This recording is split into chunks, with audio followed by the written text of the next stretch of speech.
Hey everyone, welcome back to Bold Faith Bible as we continue our study of the Gospel of John. We got some exciting stories here of Jesus returning back to his hometown, essentially, and also him healing an official's son. Jesus is not going to get the most believing and warm welcome. They're going to be like, hey, we know you, you're just that guy. Show us a sign. And he's going to get frustrated with them. And we're going to see how he handles that, but yet still see his heart of compassion for a broken man who is pleading for the life of his son. All right, well, let's open up with a word of prayer. Of course, a time of confession as well. We always want to give you that time there to just share with God your regrets and things that maybe you should have done better, sins in your life. If you need more time, you can always pause right there and continue your prayer of confession and then pick up the video. All right, let's pray. Dear Heavenly Father, we thank you for this day that you have provided to us. Thank you for this opportunity to study your word. Though we want to lift up our sins and our failings to you right now.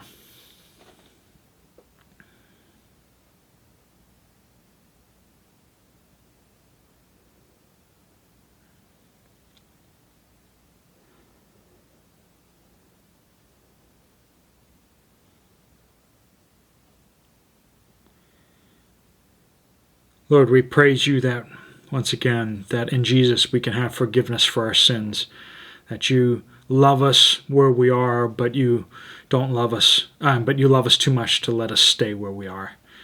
Lord, I pray that you open our eyes and our ears to see and hear what you have to say to us today. We pray, Lord, that you give us the strength to do the things and to live and walk in the way that you command us to go. Lord, we pray that you return quickly. We pray these things in Jesus' name. Amen. We're picking up in the Gospel of John, chapter 4. We're going to finishing out the chapter, picking up in verse 43. So, Jesus just gets off of having seen this whole city of Samaritans come to Christ, give their lives to him, and follow him, knowing that he is the Savior of the world. So now he's going to go home. He was just doing miracles down in Jerusalem, and now he is going to go back to Galilee, which is where he grew up. Let's read through this whole passage, and you can hear what's going on here. We'll go back through it. Verse 43. After 2 days, he left there for Galilee. Jesus himself had testified that a prophet has no honor in his own country, or from his hometown, right? When they entered Galilee, the Galileans welcomed him because they had seen everything he did in Jerusalem during the festival, for they also had gone to the festival. He went again to Cana of Galilee, where he had turned the water into wine. There was a certain royal official whose son was ill in Capernaum. When this man heard that Jesus had come from Judea into Galilee, he went to him and pleaded with him to come down and heal his son, since he was about to die. Jesus told him, unless you people, speaking to the whole crowd, right? Unless you people see signs and wonders, you will not believe. Sir, the official said to him, come down before my boy dies. Go, Jesus told him, your son will live. The man believed what Jesus said to him and departed.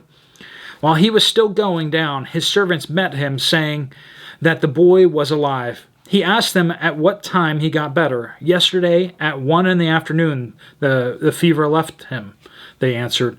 The father realized this was the very hour at which Jesus had told him, your son will live. So he himself believed along with his whole household. Now this was also the second sign Jesus performed after he came from Judea into Galilee. Now at first glance it seems like, well, the Galileans, they came and welcomed Jesus and they're like, do signs. We saw what you did in Jerusalem, do some more of that, welcome, and that's great. But Jesus kind of sees through the mirage, sees through the facade. He sees that they really just want to see more signs and wonders. They don't really want to believe. They just want more cool stuff to happen. They want a television show and a reality TV show with Jesus featured. They don't want to follow Jesus and do what he says. So in verse 43, Jesus testifies that a prophet has no honor in his own country. What he's saying is that people who are closest to us oftentimes don't want to see who we are. They always see that little boy or that little girl, and they're like, I remember when you were sticking your fingers up your nose, and, they have a hard time accepting what God has done in your life, or if you've moved into a position of influence or power, those people, they don't treat you like where you are now. They treat you like you were back then.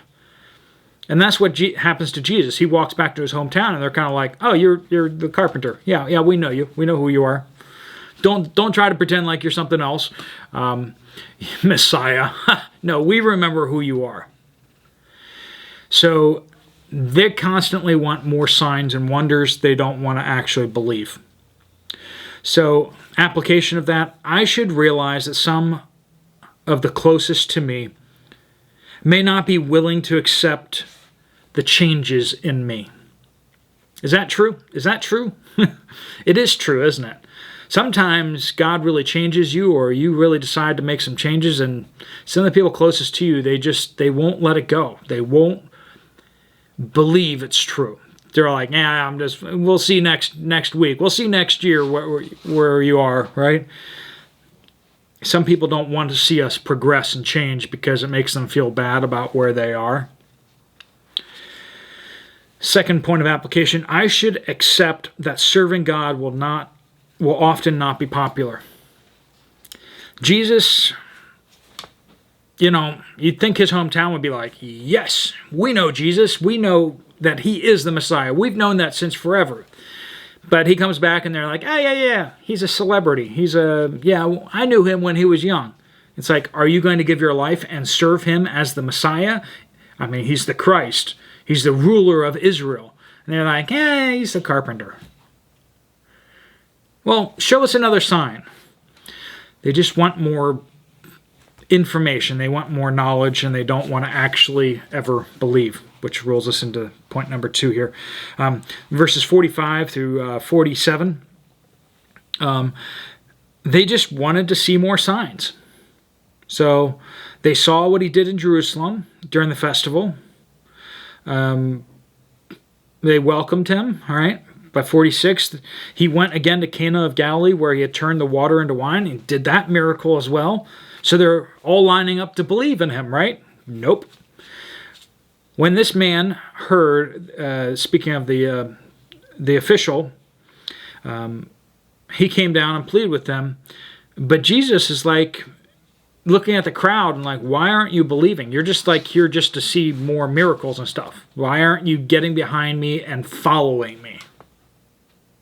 Like following me as a doing what I say, not following me around just hoping for some bread to fall out of heaven. So they wanted to see signs. Application, I think, is I should not always seek more answers or more information from God, but believe the answers that I already have. It's not about knowing more, it's about believing more. And I'm not saying that you should just blindly obey and just blindly believe. No, we have a knowledge-based. We believe because we have reasons to believe, and it's not wrong to ask for God to reveal himself to us, but we need to be better darn sure that when he reveals himself to us, that we are doing that in genuine, from a genuine place where we will follow him if he does reveal to us. A lot of times we're just playing a game. So we should not always just seek more answers as a delaying, stalling tactic, which is often what we do. Verse 49, that was through 48, so, unless you people see signs and wonders, you will not believe. Have you seen signs and wonders? I believed before I saw signs and wonders, and through my belief, God showed me a sign and wonder when He changed my heart. I've seen things since, but that's not why I believe. I believe because I know it to be true. So then the official pleads one-on-one, like, I don't know about this whole crowd. That's another problem, but like, what about me? My son. I need my son not to die. And so Jesus has compassion on this man. And this man, it says, he believed. Verse 50, the man believed what Jesus said to him and departed. So what Jesus doesn't do is he doesn't go with the whole crowd over to this man's son and like raise him from the bed, right? In full view of everyone. He just like, go, he'll be fine. And the man believes and he leaves and the whole crowd's like, so was that like a sign or a wonder, or was that, did something just happen? We don't know. We didn't see anything. The crowd doesn't get a sign or a wonder. But this man gets what he needs because he believed. The man wanted to believe Jesus. And we see that when he receives this, he believes Jesus' words, but then he also, later it says that he and his whole household believe in Jesus. Right? So, Jesus has compassion on this official. Application. I should both be focused on the message as well as character. So, Jesus is looking at the people around him and like, you guys don't actually want to believe. But he has compassion because of who he is on this man. Sometimes what's good for the ministry isn't good as a person. We need to do what is right and good. Sometimes it's not beneficial for a church or an organization to donate to a person because they're of a disreputable character, or it's not wise, or it doesn't go along with the budget or whatever. But maybe you or I need to give money out of our own pocket to that person. You see what I'm saying? Sometimes we need to be a person and not just a face of the organization or a movement or something like that. And here Jesus doesn't do it for the crowd. It's not like his preaching platform. He has compassion on this man and this boy, and he heals him. Second application, I should believe without seeing. That's what this guy does. He's told, your son will live, and he believes. He doesn't have a choice. There's like, what else does he have to believe in? He trusts Jesus and just goes. And that faith, God uses to be the trigger to save his son. In verse 51 through 54, the man believed Jesus' word, but then he believed in Jesus. You can see that he wasn't playing a game. The whole crowd was playing a game. Let's see more signs and wonders. Let's see more cool stuff. And then maybe we'll believe. Jesus looked at him and was like, you're not going to believe. You're just playing games. This man came, and Jesus is like, this guy isn't playing games. He's being real. And so it says that his whole household, so he himself believed along with his whole household. Not that Jesus would save more people, but rather that Jesus was the Messiah, the ruler of all of Israel. God in the flesh. I should not be afraid to ask God, but then I need to respond when God reveals himself to me. Those are some of the applications. Of course, the applications and points are down in the description down below always. If you guys have other points of application or questions or anything like that, or prayer requests, you can post those in the comments down below, or you can always email them to boldfaithbible@gmail.com, or my Poplar Preparedness email too. That's fine too. I check them both. But all right, guys, let's pray a blessing over you and get you out to the important tasks that God has for you for today. Lord God, I pray that you bless each person listening here. I pray that, Lord, that we would not seek you for the blessing that you have for us, but rather seek you because we love you. I pray that you will bless each of our lives so that we can be an influence and an impact on other people, so that we can accomplish the things that you have set before us today.